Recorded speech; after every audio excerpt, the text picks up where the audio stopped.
Hi everyone, this is Justin Charles from All for Thee podcast, and as you can see, we are in a different studio right now, a different place, but we have a special episode for today. And speaking of special, I have a special guest and a brother of mine here, and without further ado, I would want to introduce to you my friend, my brother, Robin Michael. Welcome, Robin. Hey Charles, hi guys. Thank you so much for having me here. I'm so thankful to be here and I'm excited. We are so excited to hear more from him. But as always, before we begin this podcast, as our previous episodes did, we would always start with a prayer from a collection of personal prayer that I got from my friend Jen from the Philippines. So let's start, and then we are gonna get to know our friend over our guest today. And speaking of that, let's go with this prayer. And it says here, "Speak, O blessed Master, in this quiet hour. Let me see thy face, Lord. Feel thy touch of power." Wow. Amazing. "Speak, O blessed Master, in this quiet hour. Let me see thy face, Lord. Feel thy touch of power." So, speaking of quietness, how do you start your day? Oh, How do you start your day? I love it. This is a very good question. So the morning for me is the most important part of the day because if you have a weak morning, usually you have a weaker day. Ooh. So to start with, it's not perfect. I'm still getting better at it. So first thing is I open my eyes. That's important, right? Yeah. And then sometimes I check my phone. I say good morning to my beautiful fiance. Wow. And then I go out and brush my teeth, wash my face, and then I go to my rebounder. I don't know if you know what a rebounder is. What is a rebounder? A rebounder is this mini trampoline. Okay. So I jump on it and then I listen to the Word of God while jumping on it for about like 5 to 10 minutes. And then I start to refill my water bottle. And then if the place is messy, I like to start with organizing the day. If it's not during the day, usually it's the night before it's cleaned up. Then I do go to the shower. Yeah. And then I dress up. And then it's a whole routine. And then I get dressed and I'm ready for the day. Speaking of getting dressed and getting ready for the day, I think we would want to backtrack a little bit and get to know our brother Robin right here. Yes. So, Robin, what was life like? I would say this podcast would always share some stories about, encountering God and seeing God in our lifestyle, in our work, in our jobs. What was life like? Who was Robin Michael like before your encounter? Thank you, Charles. So Robin Michael, before the encounter with Jesus, I would say is an only child that is more on the lonelier side of things. and I would say that very ambitious, but at the same time not purposeful. So prior to me becoming knowing Christ, I was in high school and I just lived through high school. I wanted to get good grades, and for the most part, I wanted to please my mom about it. And but I would pray, but I felt like God wasn't talking back to me or speaking back to me. So I'm sharing my testimony already. and then it came to a point where Mom and I were having some arguments, and somehow every time that she would say that I'm not as mature yet as I need to be, I've just been having these like something in my heart where I'm like, oh, like why am I like this? Why am I immature? Why am I the way I am? And so I had this prayer to God to say that, Lord, mature me and guide me. So, but I would say that it was lonely, and I was always trying to fit in. I was always trying to make friends, and Yeah, that would probably be the most, and uncommitted, I would say. Uncommitted, lonely, always looking to make friends. Yeah. Would you say your life on that age and stage of your life, was it outdoors, indoors? What would be the activities of Robin Michael during those times? Yeah, it was a lot of partying. So I have like photos of like partying, drinking. Oh my. My mom was very cool. Like she would just be chill, and we would like I would host parties for my high school friends. Oh wow. Yeah, yeah, and because of that, I kind of became, I don't want to say popular, but because I was able to hold those gatherings, I had friends, or I thought they would be friends. Yeah. And then, and then I would have like sleepovers and stuff, and yeah, I would say more of a party boy. Yeah. You know, I like that story where even when we have these activities, these kinds of people and friends that we could tell and say during our time, we would still feel a sense of loneliness or even purposelessness or not connecting to what we truly would want to be connected with. And so how what would be a turnaround for you? What would you call was the turnaround for you? Or what would you call that encounter? When did this happen, and how did this encounter with Jesus or with God change who you were before? So in terms of so during that time, it was still also high school, Mom was telling me all these things where she's getting mad and then I would feel less about myself. I had this prayer. I said, Lord, can you mature me spiritually, emotionally, mentally? Looking back at it now, I should have said physically too. But it didn't happen. Maybe I didn't pray for it. And then God just started to connect me with the right people. So see, Christ the Living Stone Fellowship, Mississauga, our church now. Yes. We had Ate Dazo, Kuya Edsel. I've known them for around 4 years during that time. And I've known the church, but I've never really got into it and was really serious about it. But during those times, I went to the Bible studies, I went to the Sunday service, and then I got an invitation from Ate Dazo and Kuya Edsel at that time, and they said, hey, would you be open to having small groups or discipleship training? I said, I didn't know what that was, but because I knew I wanted to mature, I said yes. And then they would share the gospel, they would share Christ to me, and I would say yes, Lord, to it, and I would say going through the motions. But it wasn't until we had a conference, a youth conference called Overflow. That's when I just really felt that I wanted to be all in. And it's not like I never been to that conference before. It's the same conference over the past 4 or 5 years. The only difference was during that conference, I really decided to give my life to Christ.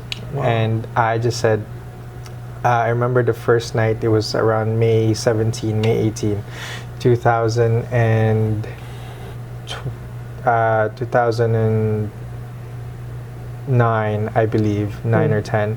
I said, Lord, I don't know how this whole Christian thing works, but I will do it.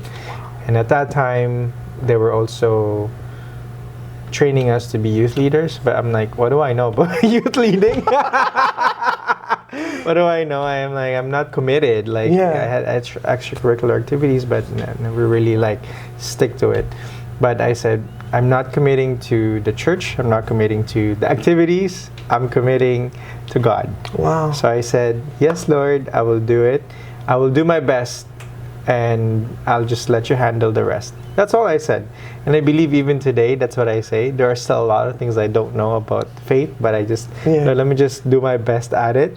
And then I know you'll just take it from there. That is so beautiful. Yeah. And I think it also breaks the I don't want to call it a stigma, but Yeah. whenever we call people like Christians or part of a church, people would automatically expect us, or people that would look at you would automatically expect us to be like this, be like that. But sometimes it takes years to really say, Lord, I am all in. Yes. Lord, this time around, I want to go all in. And I'm curious about that change or transformation that happened with your life. What would you say were the challenges of this going all in, personally or emotionally, or anything that challenged you upon saying, Lord, I am going all in this time around? Were there any challenges, or what changes happened since then? Yeah, and if there was no challenges, I don't think I'm genuinely walking with the Lord. But I would say the main thing, so right after I accepted Jesus as my Lord and Savior, really went all in, I just knew that there were some things I needed to leave behind. Like, for example, partying, drinking, and for the main ones. And then, of course, there's the issue of religiosity, because my family is not used to this whole Christian born again idea. So for them, this idea is very foreign to them. So there's definitely clashes in belief as well. And then because I was so on fire for God, I just really devoted a lot of time being in church, to the point that I was being questioned with my priorities in school. And sometimes they would I would be accused that the reason why my grades were low is because I'm going to church too much, which may or may not be true. No, I'm kidding. No, it's I know it's not the truth, but that's what is being seen. And then still the theme of, let's say you may not have a future, you don't know what you're doing, it's still there because they don't see me like striving through life. That's one. And then of course, leaving behind some friends that I was so close with during high school. But I just knew that wasn't, I'm not saying they were bad friends. I'm just saying that at that moment, at that time, because I'm just trying to explore this newfound faith, I needed friends that knew where I needed to be and who I needed to be. So I had a shift in friends. Let's call it that. So I'm just gonna go back to what you shared before encountering Jesus Christ. You said that you had times of feeling lonely or loneliness, and sometimes even asking about your purpose.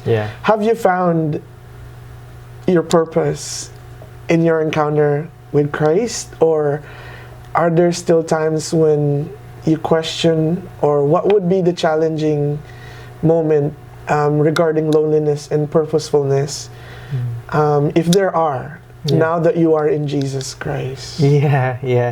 Right after I got that born again, like that conference, the next day was a Saturday, and there was some prayer sessions, and that time and that moment, I really felt in my heart that if I were to pass away that day, that I've done what I needed to do with my life. Wow. Like, that's how fulfilled and powerful the moment was, because I knew that because I've given my all to God, I've done what I needed to do here for. And anything that God allows me to extend, I take it as, Lord, thank you, because now I still have more purpose to go into. So, but just going back to your question, are there still like loneliness or feeling of unpurposefulness? Loneliness from time to time, sure, it happens, but not as my identity. Not something that it sticks to me. It's just momentary. And then in terms of do I feel purposeless? No. In fact, ever since that time, I had a clear direction. Sometimes you just don't know it. Yeah. You cannot pinpoint it, but you know it. Wow. And that's throughout my life. And back then, I don't think I saw this as where as where I was. This was not something that I've seen me doing in the past, but I knew that there was something that God was placing in my heart, and that was enough for me to just keep going one day and one step at a time. You know, I would just want to share even a personal testimony from my perspective. I've known my brother Robin here for almost at least a decade. Yes. And I've seen him grow, maybe not physically. Not like this. Maybe not physically. Yeah. But when you talk about someone with that kind of smile, you wouldn't think, because I love his smile. I call it a sunshine smile a lot of times, because it always brightens my day. Even my mom would attest that whenever he smiles, it's as if it's doing something personally in my mood. And to think that you have gone through things that normal people would encounter, especially right now when loneliness and really the lack of purpose is hitting even the younger generations that we are in. And we were those younger generations before, not saying that we are old now, but before we didn't know where we would be or what would happen for us. But with Robin saying that you just have to keep going because you know the plans and the purpose of God for us is perfect and pleasing, not only in our eyes, but even for our good. Yeah. And I would want to ask, like, just for a last question, and I would want to learn more about the things that you would want to share. What would be something that you have learned in your course of life? And it's just not even you have a lot more life to give us and everyone, and maybe updates about, not loneliness anymore. But what would be that one thing that you would want to share with us? If there's someone listening right now, maybe they were 20 years old or 19 years old before and still looking and feeling these kinds of loneliness or lacking of purpose, or if there's something that you've learned now, what would that be, so that we can also edify and encourage and inspire others that may be watching right now? Yeah, I don't feel like I'm qualified to inspire people, but something that I do know deep inside my heart is purpose is what gets me up in the morning. And I believe that roots in Jesus calling us into where He wants us to be. Because without the voice of God, without the directions of God, I'll be lost. Wow. Let's put it that way. And without that marker in my life, and purpose, by the way, it's not like you know it right there. It's just that you know that you have a purpose, so you're going to keep on going. So that's number one. And then I just learned too that you don't need to know everything at one shot. It gets revealed one step at a time. And me being, let's say, in business world right now, that's not what I had signed up for. In fact, I have a degree in biology, which is in the sciences. But but I am here in the business realm, and there's always something that you're going to be good at, right? And there's something that's going to drive you, and watch out for those, because that may be the desires and purposes of God in you. Like, for example, serving people. I love just being with people. And I didn't know how to monetize that. Like that's what the world calls it, monetize. Yeah. But when you love to serve people, that can be in being a consultant, that can be in sales. Nothing that we do for God alone is wasted. There's always going to be a purpose for that God will use in the world. Wow. So whether you're in art, whether you're in singing, serving, whatsoever it may be.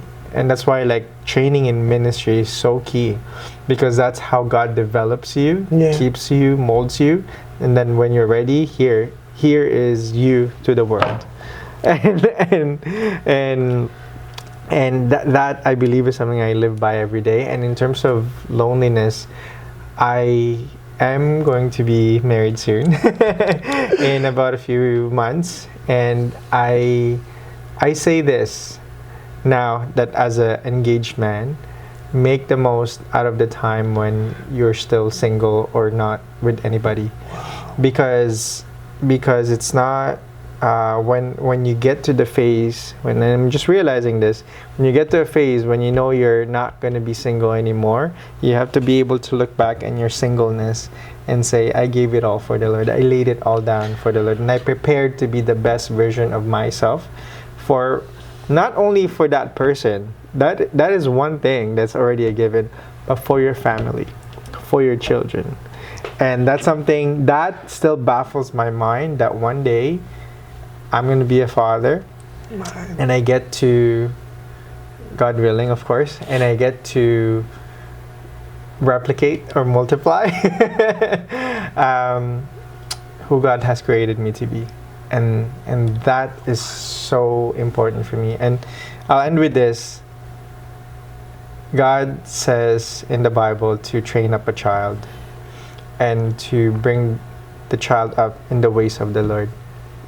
And that's number one. And number two is to love my wife in the way that Christ has loved the church. Wow.